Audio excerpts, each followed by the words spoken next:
Paz, amados hermanos, les saluda Elman Schumann, deseando que el Señor les bendiga grandemente por ese tiempo que están tomando para el estudio de su palabra. Les invito a que hagamos oración para dar gracias a nuestro Dios. Amado Padre que estás en los cielos, te doy gracias en este día, que tú me has dado la oportunidad de compartir este mensaje. Por favor, prepara el corazón de nuestros hermanos para que reciban tu palabra con gozo y que pueda hacer en su corazón tu voluntad. En el nombre de Jesús. Amén. Lucas, el Evangelio para el hombre o para los gentiles, con el subtema El gran viaje del Hijo del Hombre a Jerusalén, primera etapa, su misión y desafío público. El tema en el que estaremos meditando el día de hoy, la gran prueba de que Jesús es el Mesías, la resurrección.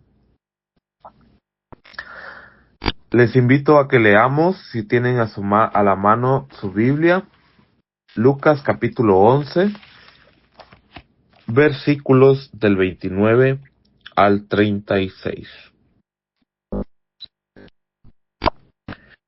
Y apiñándose o juntándose la multitud, comenzó a decir: esta generación es mala, demanda señal, pero señal no le será dada, sino la señal de Jonás. Porque así como Jonás fue señal a los ninivitas, también lo será el Hijo del Hombre a esta generación.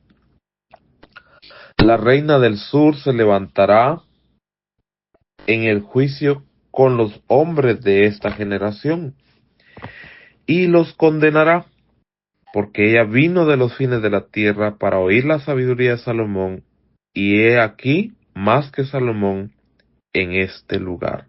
Los hombres de Nínive se levantarán en el juicio con esta generación y condenarán, porque a la predicación de Jonás se arrepintieron, y he aquí más que Jonás en este lugar. Nadie pone en oculto la luz encendida, sino debajo del almud, ni debajo del almud, sino en el candelero, para que los que entran vean la luz. La lámpara del cuerpo es el ojo. Cuando tu ojo es bueno, también todo tu cuerpo está lleno de luz. Pero cuando tu ojo es maligno, también tu cuerpo está en tinieblas. Mira pues, no suceda que la luz que en ti hay sea tinieblas. Así que si todo tu cuerpo está lleno de luz, no teniendo parte alguna de tinieblas, será todo luminoso como cuando una lámpara te alumbra con su resplandor. La gran prueba que Jesús es el Mesías, el Hijo de Dios viviente, es la resurrección. Los hombres podrán buscar otras pruebas y otras señales, pero Dios ha dado una señal al hombre. Este tema lo estaremos desarrollando bajo 4 objetivos o subtemas que son: la multitud se agolpa a Jesús, la única señal, la señal de Jonás, es decir, la resurrección, el efecto de la señal, quiere decir la resurrección, condenará a esta mala generación. Y por último, la visibilidad de la señal, se ve claramente una antorcha encendida. Este es un tema, hermanos, que la Iglesia de Dios presenta bastante amplio para que se pueda comprender, pero en este momento vamos a resumirlo, así que desde ya pido disculpas si voy un poco a prisa, porque quiero que en estos pocos minutos que tenemos lograr comprender el estudio que Dios ha preparado en esta mañana para su vida. E iniciamos con la multitud se agolpa a Jesús. En Lucas 11:29, vamos a ir desglosando los versículos que ya leímos, nos dice así: buscan señal 11:29 de Lucas, por favor. Si tienes tu Biblia a la mano, acompáñame con la lectura. Si no, te invito a que más adelante puedas tener tu escritura. 11:29. Y apiñándose la multitud comenzó a decir: esta generación es mala, demanda señal, pero señal no le será dada, sino la señal de Jonás. En los relatos históricos de la Biblia, narra cómo muchas veces la gente perseguía a Jesús, buscaba a Jesús. Y este fue uno de los momentos donde Jesús también tuvo ese encuentro con el pueblo. Pero en esta ocasión, Dios ve la incredulidad que hay en ellos, principalmente de los líderes del pueblo, es decir, los fariseos y escribas. Notemos lo que nos dice Mateo capítulo 12, que es otro de los que vamos a estar considerando, porque en Mateo nos dice específicamente quiénes eran los hombres que estaban involucrados en esa multitud. Mateo capítulo 12, versículo 38 dice así: entonces respondieron algunos de los escribas y los fariseos diciendo: Maestro, deseamos ver de ti señal. Para este momento Jesús ya había realizado muchas señales, muchos milagros, mas sin embargo, esos hombres no creían en Jesús. Y eso es lo que está condenando Jesús a la multitud, su incredulidad. Quiero que hagamos una comparación. Busquemos en Juan capítulo 2, versículo 23. Juan capítulo 2, versículo 23 dice: estando en Jerusalén y en las fiestas de la Pascua, muchos creyeron en su nombre viendo las señales que hacía. Entonces, Juan 2:23 nos narra de que ya habían muchas personas que creían en él viendo las señales que hacían. Era un pueblo que se estaba acostumbrado a ver las señales o creer a través de las señales. Yo creo que es algo normal porque nosotros los seres humanos somos muy dados a lo mismo, a querer creer viendo las cosas. Si no vemos, entonces no creemos. Dice un dicho: creer hasta ver, porque por lo demás pues es mentira, pero tenemos que ver para creer.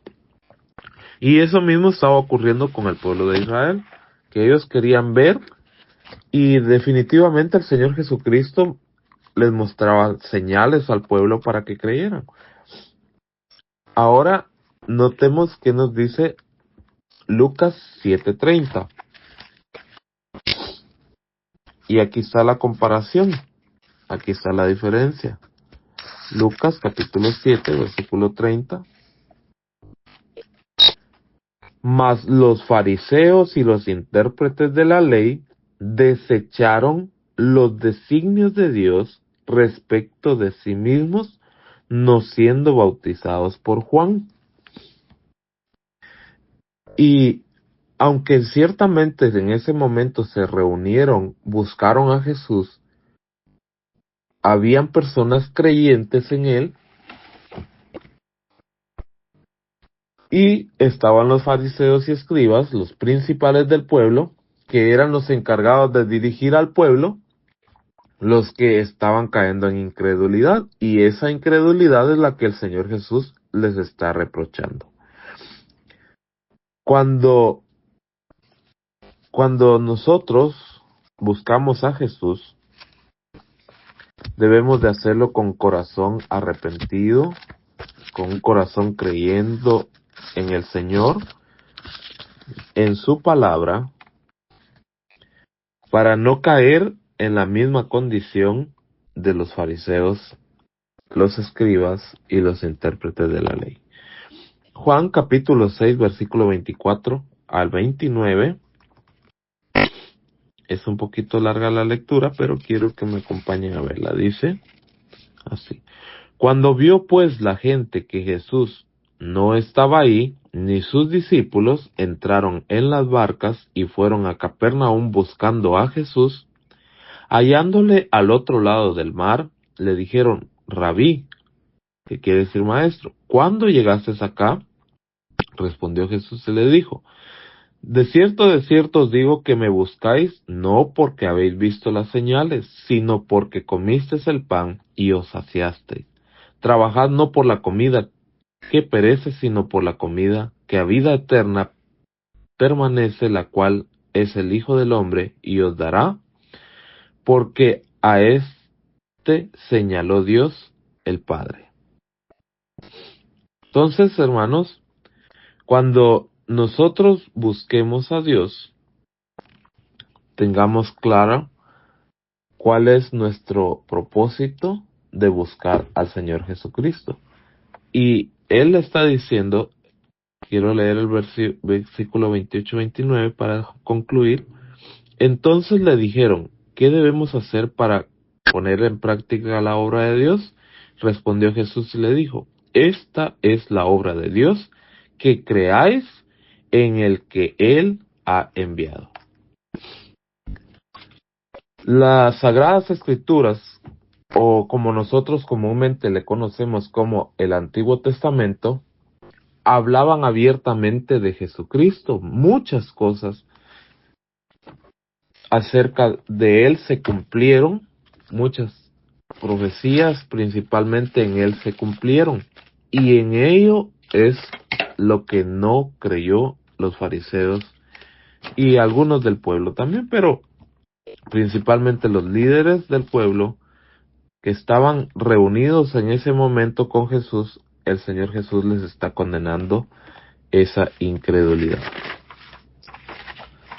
Así que, hermanos, busquemos al Señor siempre con un corazón arrepentido y con un corazón genuino, porque el Señor está dispuesto, hermanos, a recibirnos, pero Él quiere que nos acerquemos siempre con un corazón arrepentido. Tomemos en cuenta eso. El segundo punto, la única señal, la señal de Jonás. Y aquí, hermanos, hay aquí a esto es lo que quiero que lleguemos, porque a meditar, porque la Iglesia de Dios se esfuerza en estudiar las Escrituras para darle a nuestros hermanos una alimentación sólida, una alimentación espiritual que llene nuestra vida espiritual, para que nuestro fundamento de la fe pueda ser firme, no basado en lo que el hombre enseña o dice. Para la Iglesia de Dios este es un punto fundamental, o sea, es un punto de fe que enseña, a diferencia de la enseñanza popular, o sea, lo que muchas personas han enseñado por muchos años y que han algunos creído cuando no está escritamente, cuando no están las Escrituras. Y es de lo que nos habla Lucas capítulo 11 versículo 30, la señal de Jonás. Dice así, porque así como Jonás fue señal a los ninivitas, también lo será el Hijo del Hombre a esta generación. Mateo capítulo 12, que es el otro que les decía que llevamos a la mano para poder ir comprendiendo este mensaje, del versículo 38 al 40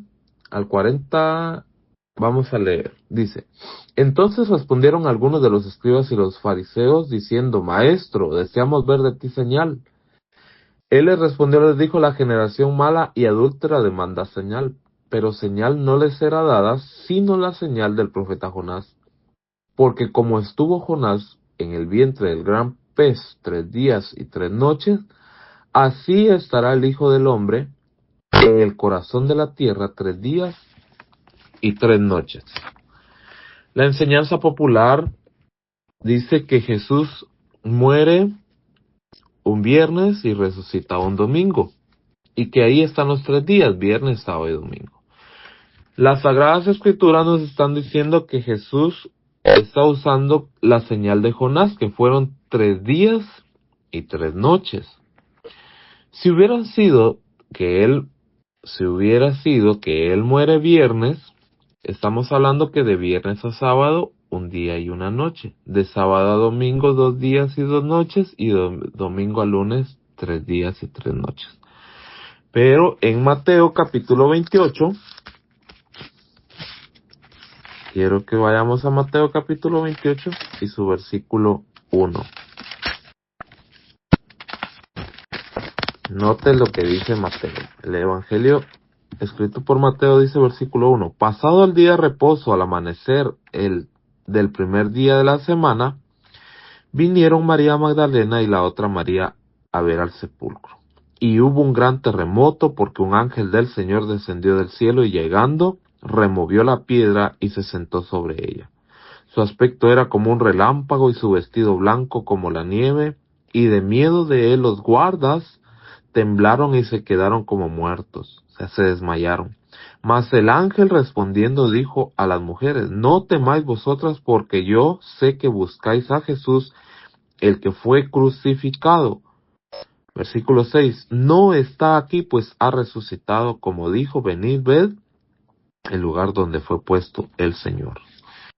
Y esto es algo hermoso, hermanos. El versículo 1 nos dice de esta forma, pasado el día de reposo, al amanecer el primer día de la semana.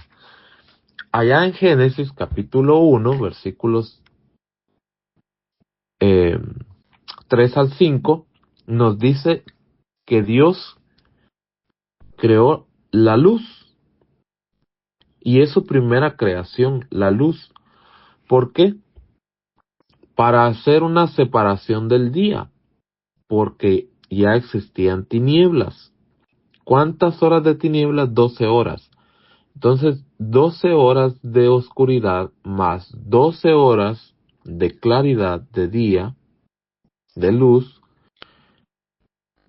forman el día de 24 horas. Y esa es una base principal para poder comprender que nosotros, o sea, el pueblo de Dios, no se puede regir a el horario establecido como hoy se o como hoy se utiliza.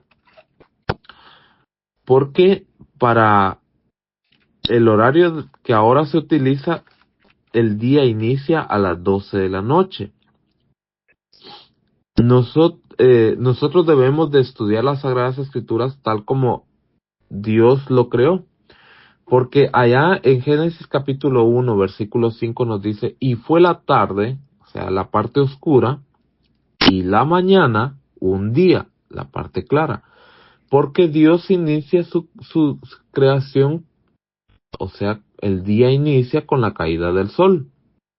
Así fue establecido por Dios, así lo creó Dios. Entonces, cuando nos narra aquí Mateo capítulo 28, versículo 1, que el día sábado estaba pasando, estaba terminando e iniciando el primer día de la semana, no es a la medianoche, sino que se está refiriendo con la caída del sol, finaliza un día e inicia otro día, con la parte oscura. Ahora, para continuar con la señal de Jonás, también hay otra señal que a su misma vez estaba siendo cumplida. Y esto es lo que habla coincidentemente Daniel en su profecía en el capítulo 9, versículos 26 y 27. Y después de las 62 semanas se quitará la vida al Mesías. Está hablando de la muerte de Jesús. Mas no para sí y el pueblo de un príncipe que ha de venir destruirá la ciudad y el santuario, hablando de su cuerpo, y su fin será con inundación, y hasta el fin de la guerra durará la devastación. Y por otra semana confirmará el pacto con muchos. A la mitad de la semana hará cesar el sacrificio y la ofrenda. Allá en Juan también leemos que Jesús se convierte en el sacrificio, ya que en el pueblo de Israel se acostumbraba, es algo que Dios había establecido, que todos los días tenían que presentar sacrificios en el templo. Mas, sin embargo, para los creyentes en Cristo, ahora Jesucristo ha venido a ser ese Cordero que limpia nuestro pecado. El sacrificio fue presentado por Jesucristo. Él es el que se ha establecido como nuestro Cordero. Entonces aquí dice que a la mitad de la semana iba a cesar el sacrificio. O sea, se iba a quitar el sacrificio de un animal físico por el sacrificio de Jesucristo, que es un sacrificio perfecto que nos limpia de nuestros pecados.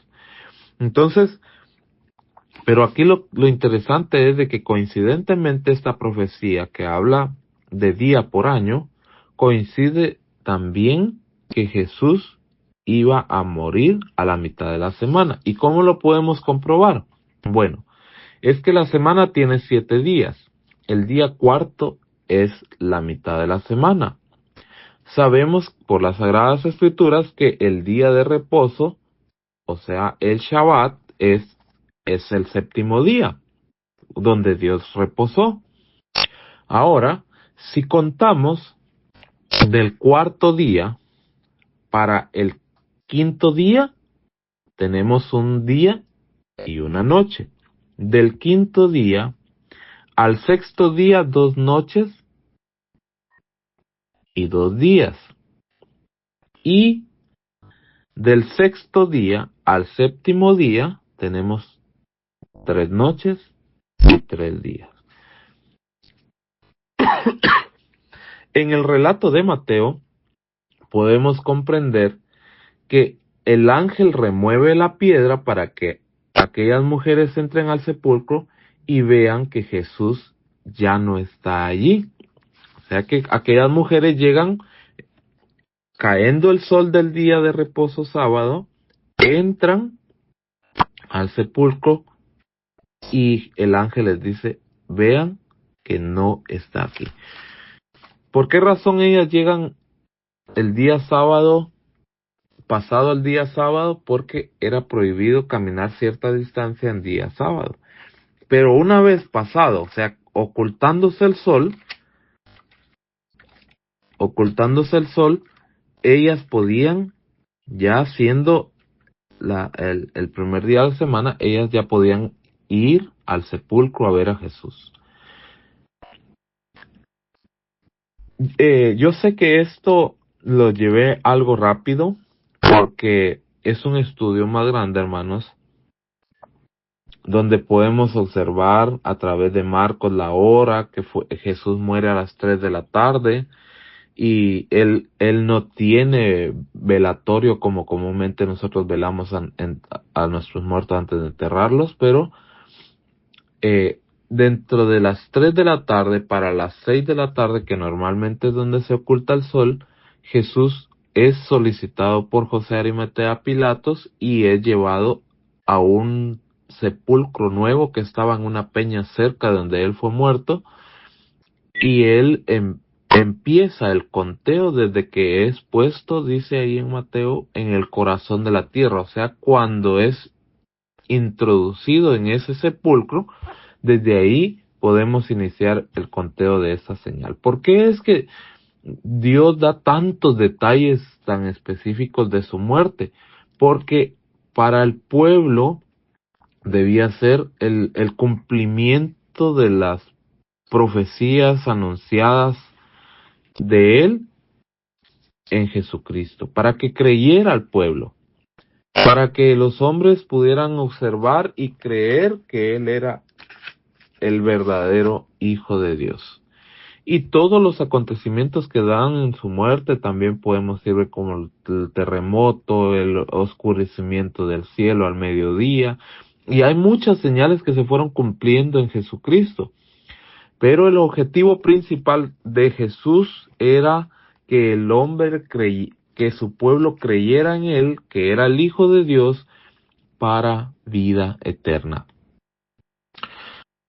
Así pues que este estudio, hermanos, si les tiene alguna inquietud, yo les invito a que si tienen alguna pregunta puedan escribir la pregunta que tengan y en el amor del Señor nosotros poder ir ayudándoles en su fe a crecer, porque ese es el objetivo, que todos juntos vayamos creciendo. La señal de que Jesús haya muerto y haya resucitado también es algo importante, que es el número 3, el objetivo 3 que tiene este tema. El efecto de la señal, o sea, la resurrección, condenará a esta mala generación.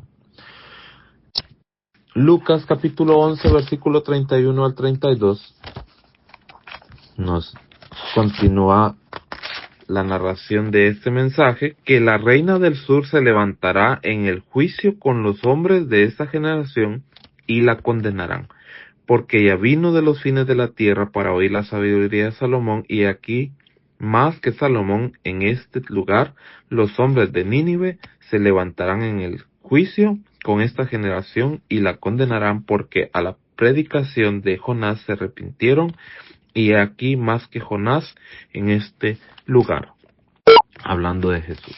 Ahora, lo que vemos en la narración de estos pasajes es que aquella reina de Saba o de Austro o del sur, esta reina se levantará, o sea, resucitará de los muertos. Y esto es el cumplimiento de otro anuncio de Dios para la iglesia, el creyente en Cristo.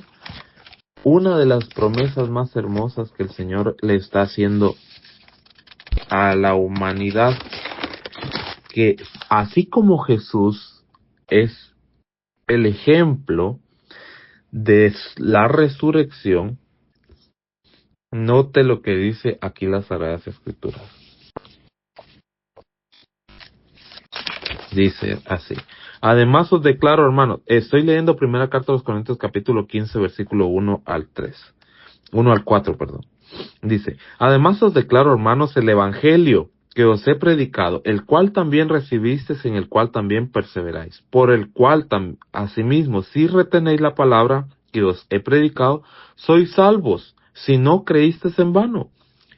Porque primeramente os he enseñado lo que asimismo recibí, que Cristo murió por nuestros pecados conforme a las Escrituras, y que fue sepultado y que resucitó al tercer día conforme a las Escrituras.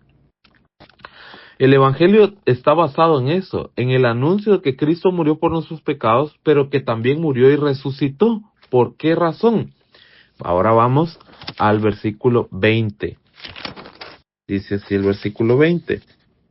Mas ahora Cristo ha resucitado de los muertos, primicia de los que durmieron es hecho.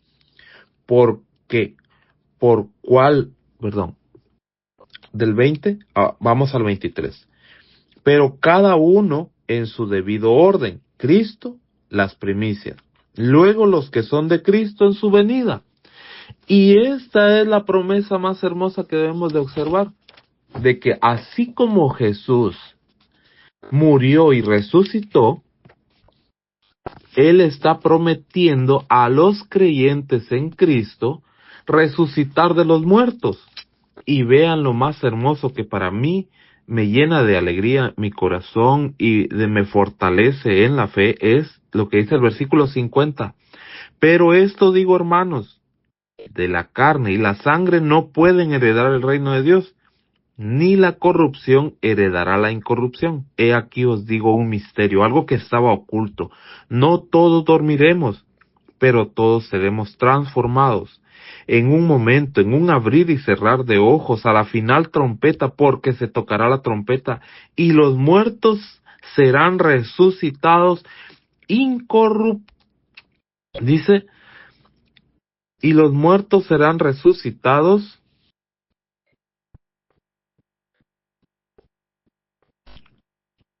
hoy ya me perdí, perdón. Serán resucitados incorruptibles y nosotros seremos transformados, porque es necesario que esto corruptible se vista de incorrupción y esto mortal se vista de inmortalidad. Bueno, esto es lo hermoso con este mensaje. Jesucristo viene a presentarse como un ejemplo de lo que Dios quiere para tu vida, que aunque tú mueras, puedas resucitar de los muertos con un cuerpo glorificado, con un cuerpo transformado. Entonces, podemos preguntarnos, ¿vale la pena buscar a Jesús, así como aquella reina que buscó la sabiduría con Salomón, que viajó una gran distancia, que dejó responsabilidades de su reino en busca de la sabiduría? Ahora, tú, ¿qué es lo que has estado dejando en tu vida para buscar a Jesús? Y esto, hermanos, tiene un gran premio de parte de Dios. Así que mi invitación es, hermanos, a que sigamos firmes, porque el Señor ha prometido algo bellísimo para tu vida. Por favor, hermano, esfuérzate, toma tiempo para estudiar su palabra, para meditar en ella, para que tu fe siga creciendo, siga aumentándose. Busca al Señor Jesús con un corazón arrepentido, no para lo que puedas lograr, porque lamentablemente el mundo religioso se ha adulterado tanto que para muchas personas el buscar al Señor y tener a Jesús en su corazón es muestra de que van a prosperar económicamente o buscan otras cosas, no la salvación de su vida y de su alma. Así que te invito, hermano y hermana, a que pongas tu fe en el Señor Jesucristo, en lo que Él está por hacer en tu vida. Primera Tesalonicenses capítulo 4, versículo 13, dice así: tampoco quiero, hermanos, que ignoréis acerca de los que duermen, o sea, de los que mueren, para que no os entristezcáis como los otros que no tienen esperanza. Porque si creemos que Jesús murió y resucitó, así también traerá Dios con Jesús a los que durmieron en él. Por lo cual os decimos esto en palabras del Señor, que nosotros que vivimos, que habremos quedado hasta la venida del Señor, no precederemos a los que durmieron, o sea, no nos vamos a adelantar. Porque el Señor mismo, con voz de mando, con voz de arcángel, con trompeta de Dios, descenderá del cielo, y los muertos en Cristo resucitarán primero. Ahí estarás tú. Si tú pones tu fe en el Señor está prometiendo que tú vas a resucitar de entre los muertos con un cuerpo glorificado, transformado. Él viene a hacer ese juicio, y eso es lo que el Señor está pronto por hacer. En su regreso viene a hacer ese juicio. Y dice así el versículo 17: luego nosotros los que vivimos, los que hayamos quedado, seremos arrebatados juntamente con ellos en las nubes, hablando de los que resucitan de entre los muertos, en las nubes, para recibir al Señor en el aire, y así estaremos siempre con el Señor. ¿Deseas tú estar para siempre con el Señor? ¿Le estás buscando de todo corazón?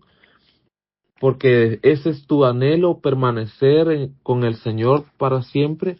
Bueno, entonces ahora podemos comprender claramente lo que nos dice Lucas capítulo 11.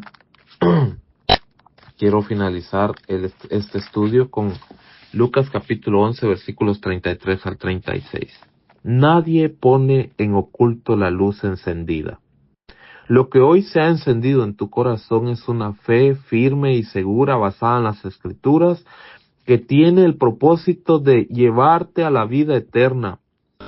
Entonces no apagues esa luz, dice, ni debajo del almud, sino en el candelero, para que los que entran vean la luz. El Señor te está ofreciendo la vida eterna y te está dando la oportunidad de que conozcas la verdad del Evangelio. para salvación. La lámpara del cuerpo es el ojo. Cuando tu ojo es bueno, también todo tu cuerpo está lleno de luz. Pero cuando tu ojo es maligno, también tu cuerpo está en tinieblas. Mira pues, no suceda que la luz que en ti hay sea tinieblas. Así que si todo tu cuerpo está lleno de luz, no teniendo parte alguna de tinieblas, será todo luminoso, como cuando una lámpara te alumbra con su resplandor. Hermanos, la palabra de Dios es la lámpara, la guía de nuestra vida.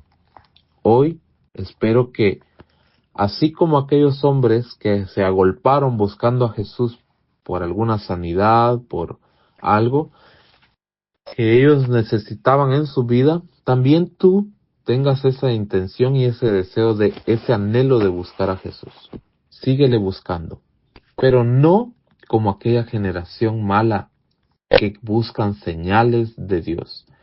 Acerquémonos confiando que Dios ha prometido que nos resucitará entre los muertos. Porque es lo que Él ha prometido. Ya Él nos mostró el ejemplo de que resucitó de la muerte, a vida y vida eterna. Y que hoy está al lado de su Padre intercediendo por nosotros. Intercediendo por ti y por mí. Para que tengamos la misma oportunidad de resucitar entre los muertos. Que el Señor bendiga su palabra en tu corazón y puedas continuar firme en la fe del Señor. Un fuerte abrazo en el Señor y hasta la próxima. Paz, hermanos.